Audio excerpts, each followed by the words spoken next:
Hey guys, I'm just sitting here depriming some brass. I've got a whole bucket here. You all see that? My bucket's full of brass. I like to deprime, as you all know, I like to deprime my brass so that way I can wet tumble. That's not what this video is going to be about though. It's just what I was doing while I was sitting here thinking. Today, the old Kimber here helped me out with my reloads on my lead press.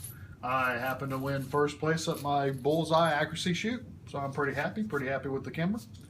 I wish there would have been more people today so I could add more bragging rights, but that's the way it works out sometimes. But this gun did the job, shot real good.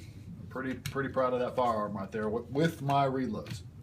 But that's not what this video is about. This video is about, I have had some questions from friends of mine about Headspace. A Headspace video to tell you all the details about Headspace would be about a 2-hour video. But here's all I care about Headspace. Now you got to realize I do not shoot for super accuracy loads at 1,000 meters. All I care is just to be able to hit my target consistently in 3-gun or when I'm shooting coyotes or whatever. So it doesn't have to be super accurate. Okay, what I use is this is a Dillon Headspace gauge. It's a Headspace case gauge. This is what I use. And what I'm going to tell you, if it fits, it shoots. If it doesn't fit, it doesn't shoot. So we can go into all the details about how Headspace is measured from here to here on this bullet or here to here on this bull, or what Headspace is, or how much Headspace it is before the bullet pushes back into the back of your firearm. All that's important and it's all to know, but this is simple. I take my gauge, I put my round into it. If the round completely sets into the gauge, flush, I don't know if you can see the grooves on the gauge, but there's grooves on this gauge. If it's in between the low groove and the high groove, then it has good Headspace. It'll fit and work into my firearm. So that's all I care about Headspace. I just get you one of these gauges, make it simple.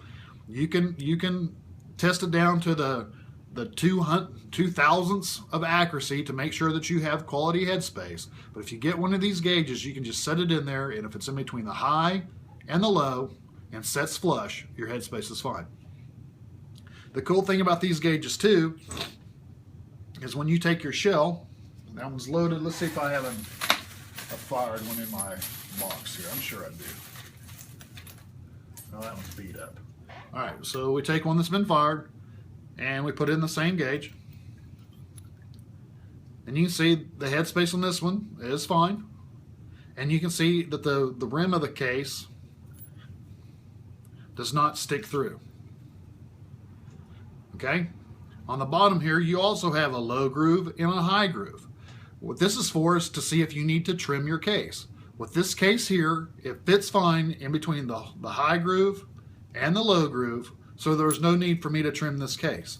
The Headspace on it is fine too, even without having been full sized.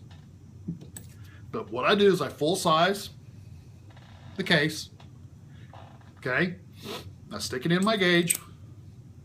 If it goes in and comes out easily, that's one test. I make sure it's flush, I make sure it's below the high and above the low, and I make sure there's no brass sticking out the end. And with that, that's all I care about.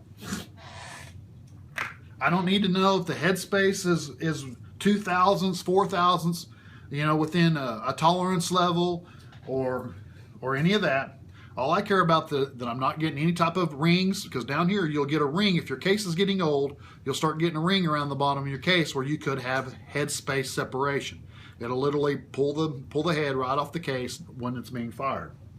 But as long as you check your brass to make sure that your brass is no cracks, nothing, no big dents, no big dings, no cracks, no separations, and I reload it, I put it into my gauge.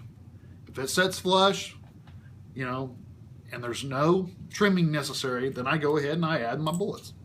Okay, but that's my little video on Headspace. There's a lot of videos out there that are 2 hours long that'll explain to you everything about Headspace. You don't have to get the Dillon case and headspace gauge, but to me this little gadget here has many functions that make my reloading twice as fast. And if they fit in here, I reload them and I shoot them. If the brass is sticking out, I go ahead and trim them. If it's not, I reload them. It's just simple, quick, easy, and fast. And every round that I've ever stuck in this gauge, if it fits, it shoots. All right, guys, that's a little video on this. If you like this video at all, please give it a thumbs up. If this was helpful to you at all, please give it a thumbs up. If you're not a subscriber, please go ahead and subscribe. And once again, this is the Dillon headspace and case gauge. Appreciate it. Thanks.